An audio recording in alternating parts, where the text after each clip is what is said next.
So Julien-K, Ryan Shuck, um, congratulations on the upcoming album coming out in the spring. Can you tell me a little bit about it? Yeah, this is an album that I've been wanting to make for a long time. It's a completely electronic album, so we actually made an effort to not use any guitars, which Uh, for us was a really, really big deal. It was a kind of a difficult exercise, but right, I really wanted to explore expressing our the vision of the band and the theme of the band and the fact that we are well-known guitar players. I wanted to try to express that kind of feeling through synthesizers. We've always been an electronic band, even from the orgy days. We heavily electronic, but we always played synthesizers, often using guitars.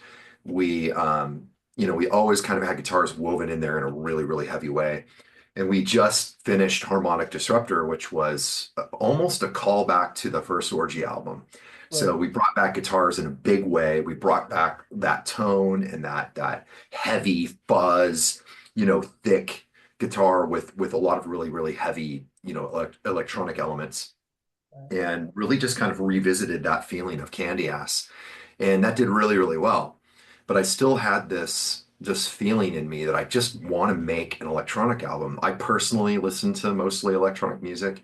I don't listen to as much rock and stuff anymore. I largely live in that world. But of course, I am who I am. There's guitars on the walls back there, and there's on the other side here, there's even more stuff. Yeah, So, we are used to kind of writing like that, and I just thought it would be a great exercise for us to just create an entire album using synths and drum machines and the whole deal. And the other reason behind it was there's a lot of electronic acts that I really, really like that are three pieces like us, mhm. and they can still play live music and it's electronic. uh, And for us, there's almost a business reason behind it. This would allow us, if we create this new set based on this new album called Dark Mode, if we did a Julien-K Dark Mode set, we would be able to, more easily do fly dates and stuff like that. We would be able to play different types of festivals and events that where we could play as an electronic act. uh, And the interesting thing about the way we do things is that um, we were running an experiment on the last couple of tours, creating the interior of the set. So like the middle 5 or 6 songs are all dark mode tracks, right, and that means no guitars. So we right. open up with guitars, we do the whole thing, and then we just kind of blend into this dark mode section, and then we end with like guitars. And sometimes we'll do like an orgy song as an encore, or the last song as a surprise. And we've been paying attention and filming each night. Well, the middle of the set is going bonkers every night. So no one is even noticing that the feeling of heaviness and getting your face ripped off is not changing. Right. So whatever we're doing, writing this electronic music, it's still hitting as hard as guitar music. And I thought that that was a really, really interesting test. And so that kind of tells me that the band is still the band. It doesn't matter what sort of instrumentation or experiments that we run. At the end of the final product is always going to be the Julien-K experience. You're going to get that same feeling. So that's pretty cool. Cool, cool, cool, cool. Can you tell me anything about any of the tracks that are on this album? Sure. I mean, we've already released 4 or 5 singles Right. off the album. The new way to do things is not to, release a single or two and then the whole album. Uh, honestly, that's like wasting your music now. Yeah. Back in the old days, that was a cool thing to do to sell that whole album, but that isn't the way things work now. So we basically are going to be releasing almost the entire album as singles, and that's what we're in the process of doing right now. Then the album will drop with some extra songs on it, and Uh, then we'll make different versions of the album. So all the physical will be interesting and unique and different. So there's reasons to participate in all of it. The singles that we have out right now, we started with Your Tears Mean Nothing. That actually did really well for us, and we made a video that was really, amazing. I think when people see the kind of stuff that we produce as an indie band, even though we come Yeah, from, multi-platinum bigger acts on labels, what we're able to do as an indie at this point is production wise at the level of what we were doing on a major label. And I think that was really fun to bring that to the table with Your Tears Mean Nothing and just come out with a hard new look and a whole new way of filming and all this kind of stuff. And it just worked really, really well. The single did great. Your Tears Mean Nothing is, what is it about? Or what can I tell you about the song? It's a tough one. I mean, the lyrics kind of feel like a pressure cooker. yeah, It's tense. It's got a lot of, it really sets a mood, and it's meant to be kind of the mood setter for the album. right. Uh, we had I think the second single was Hydra. We didn't do a video for that, but we that song did great, but it was kind of more of a normal single, the next song, All That Glitters, we did a great video for that, which actually has done really, really well. It was a total experiment. We had a lot of extras and a lot of it was very theatrical and really had a look to it. That was a huge gamble. That did really well. And yeah, and we just continue down that path, and we're now on Static Whispers, which is the latest single that we've released. Cool, cool. I would say my last 5 or 10 interviews, it seems like singles are the way to go now. Almost every band I talk to now are just releasing singles, and like you said, at the end, maybe a vinyl, and like the special vinyl would be like maybe a splattered vinyl, a green, whatever color, and they put a limit on each one. So, like, even though you got all the singles, you do got a special package at the end for collectors. You feel that's the way to go from now on. I mean, if you believe in math, then Uh-huh. yeah, that is the only way to go. Right. So, Yeah. if you release a couple of singles and then put the whole thing out on the internet through whatever distribution you do, and so let's say it's up on Spotify and iTunes and all that kind of stuff, you're going to notice that two of your songs are the two singles that you marketed are Right. heavily listened to, and the rest of the album has almost nothing compared to those. So if you want to waste your entire album, sure, Right. just release the Yeah. whole thing. But in today's day and age, albums still matter. The whole body of work still matters, but you have to take each one of these songs and treat them like they're an event. You have Right. to have reasons all year to market the band and to connect with your fans and build a bridge between you and your fans. So what we do is it isn't just like a vinyl and there's different splatters and stuff like that. That's one part of it. Right. But for us, we still sell a lot of CDs. At shows, people buy a lot of CDs. So we create a unique CD package, we create a unique vinyl. All of it is, of course, limited. We might make 5,000 and 5,000, something like that. And then when that sells through, then we do another run and there's some changes to it. And that's kind of the way that we do it. But every single thing that we do, Uh-huh. we will typically have a merch drop or we'll do something along with that. So all year long, we're selling products, touring in between, even Right. singles. We're not Mhm. waiting for the whole album to come out and then doing a tour. Right. We're constantly out there working, and you have to treat every one of these songs like they're special, like it's an event.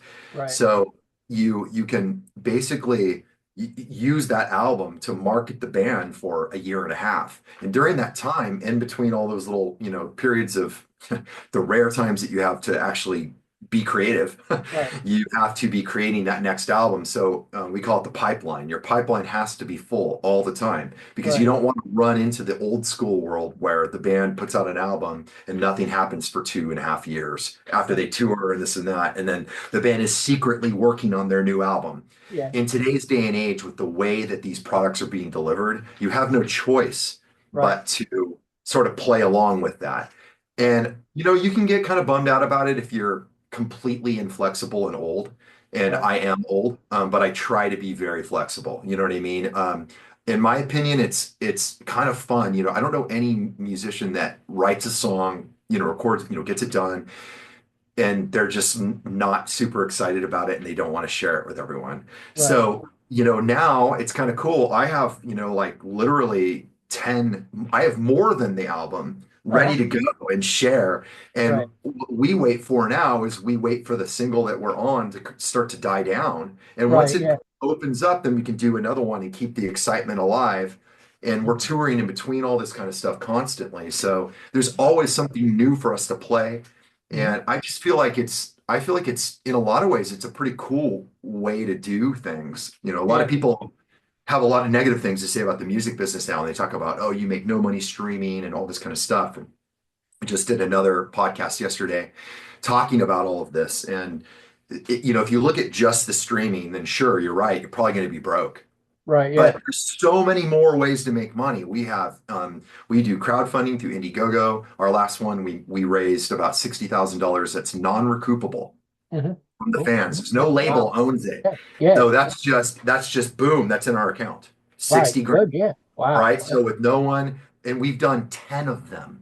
Uh-huh. What's 10 Wow. times Yeah. 60? So I Yeah. mean, it's like we're making so much more money directly from our fans than we are on a major label deal. If a label wanted to pick us up, they would have to come up and give us, $600,000 or something. Because when I look at that, I'm like, it has to be that crazy, or else it's not worth it. We're already doing that. Right. Yeah. So then there's Patreon where we do, we have, hundreds of people on Patreon that subscribe for anywhere from $5 to $500. So Mhm. there's a spread in there, and most are in the middle at the like 40 to 100 range. Right. So Yeah. that becomes monthly, money that's coming in. That's there's no cost in doing that other than our time. And then there's streaming and royalties and stuff like that you get Mhm. from that. There's scoring, and then there's touring and merchandise and VIP. So there's Right. a Yeah. bunch of ways to make money. Yeah. So when I see and hear people talk about the modern music business and there's no money, and I hear Right. artists bitch and complain about it, hey, am I in a giant tour bus like I used to be? Hmm. No, Hmm. but is it all is it all lemons? Hmm. No, it's Yeah. definitely not. It's definitely not all lemons. It's actually we do some pretty cool stuff. Cool. Cool. Cool. Was it more difficult doing an album completely electronic than your last album with guitars? In the beginning, yeah. Now I'm so we've done so much music like this now without resorting to guitars. It's actually kind of tricky for me to add the guitars back in. Right. It's a fun exercise. I think that anyone that does this business needs to be in love with learning and in love with inviting discomfort. So Right. you have to kind of like to do an album like this and not be able to pick up the guitar and like make the chorus sound big, having to do it a different way, I Uh-huh. think is a really, really good exercise in being an artist. There isn't there isn't a month-long period where I don't have to learn a whole new program, like a new computer program or where I don't have to learn a new instrument, how it works. Right. And all of that stuff is uncomfortable. It kind of sucks. I would much rather go use the keyboard that I know versus the Right. keyboard that I don't know. And or I'd much rather use the program that I already know how to use, but you really, things are changing so rapidly that you kind of have to be a super learner. Hmm.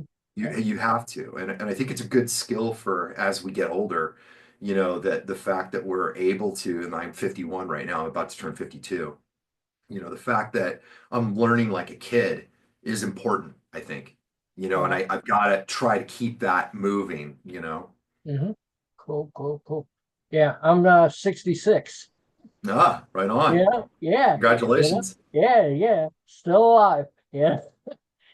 Tell me a little bit about merchandise so people could pick it up. Well, I mean, most of our merch sales we do on tour. We Uh-huh. are launching a new web store. Our web store has been down for about a year because we've been in between merch deals. So Uh-huh. we got to a point where initially we were packing and shipping all of our merch ourselves, and it just got too big. And so we started doing deals with companies to where they could house the merch, they could ship Right. it. We would have our store, and that would interface with that, and all of that is actually really complicated. Hmm. You don't just do these deals and go, oh, cool, we switched and it's over here now. And Right. there's software that has to interface with your web store. There's deals to be cut with like how much storage you're going to be using at whatever Right. merch company you're working with.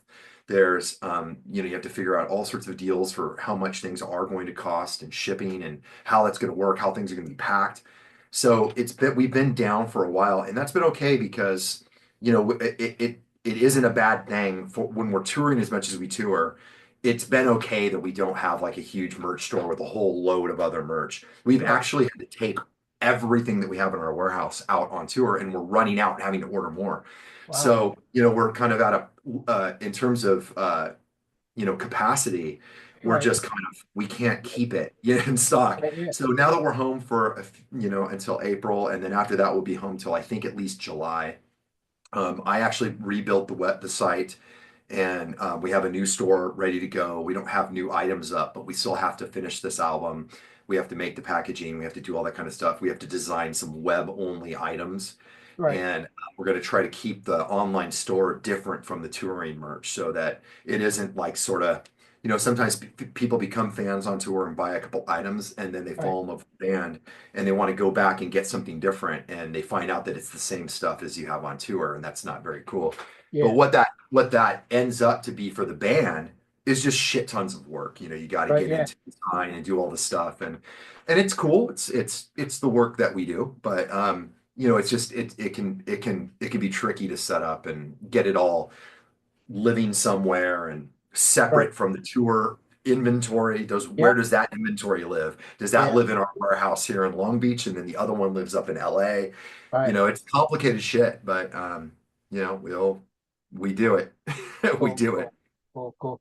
How much does image a big part of the band to you? How's that feel? Every tour maybe changing things around stuff, and people want to see, an image and stuff like that. Is that important to you? No, it's Live? massively important. Yeah, massively important. Yeah, I Yeah. mean we have a case that comes with us that is a wardrobe case Uh-huh. that does contain, the elements of our image and everything, and it does change, and a lot of our stuff is custom made, and it's Uh-huh. not just clothing. There's things Right. that we do with our lighting, and there's things that we do to ensure that the photography turns out really good at every show. And Right. we bring a 24 light uplighting package, which is something that a lot of bands don't even think of. Uh-huh. Uplights. I mean, you're a former photographer or Right. Yep. professional photographer. Well, Uh-huh. when you're at concerts and stuff like that, if there is no uplighting, how do the pictures turn out? Yeah. Not great, not Yeah. fucking great, I can tell No. you. And Yeah. so, there's a lot of stuff that people would think doesn't, oh, well, that's not really the image. The image is your look. Well, what makes a look? You have Yeah. to think deeply. And Yep. where are you getting your picture taken the most? On Mm. stage, and when you're Right. coming to and from the bus or the van or whatever it is you're traveling in, Uh, and you meet bands and stuff like that. So yeah, we take it pretty seriously. The way that we run our business with our core fans, uh-huh. uh, a lot of them really know us because we have a Patreon and all this kind of stuff where people can interact with us every week, and we do Right. live events and stuff. So people see me like this too. Uh-huh. And they Yeah. know that this is me, like Right. I'm just in my clothes in my studio working. But they also know that Julien-K, the live experience of what we do in our photography and our video and all that kind of Right. stuff, it's a production, and it's something we create a world. So Right. we're world builders, just like any other creator. Right. And I think that they are pretty comfortable with knowing that that is us, and this is also us. We are these guys that are these scientists that create this world and this art. Right. So it's very, very important. Um, and images, merchandising, images, lighting, images, your videos, the way they're shot. What does the film look like? Is it Right. film? Right. At what speed is it shot at? What Uh-huh. what kind of things are in your videos? Is there any recurring themes? What Right. kind of photography do you guys do? There are little things that we do that we know other people don't do, that Right. we steal from major movie directors and stuff, the guys that we love. There Yeah. are little tricks that people don't really think of that we just do in all of our photography and everything. And that's what gives it a bit of like a sort of a branded, consistent kind of feel, even when we change things. Oh, cool. Yeah, I'm a photographer I do photography and I work for a magazine and stuff like that. And image and lighting's big But it's for everything. me. Big. Yep, it's everything. If the lighting sucks, my pictures suck. So that's a major thing for photographers, lighting. Yeah. Especially too dark, too light. Hmm. You just have to flow with it. But that's big for us. You know. Yep. So tell me a little bit about the tour coming up. Well, we're going to be out there supporting Powerman 5000 for the April dates. And we do really, really well with them. Powerman 5000 is obviously a bit more of a, it's 25-year-old brand, but they still do really, really well. Right. They have core fans, they have millions of fans.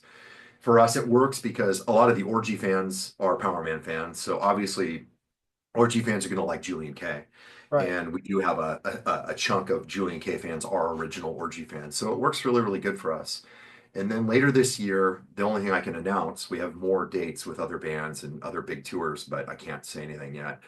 But we have Europe with Lord of the Lost in October. And Lord of the Lost is a really well-known Amazing big band. band big band in Europe and South America and Asia. They were able to do some good business here, but they haven't come here a lot.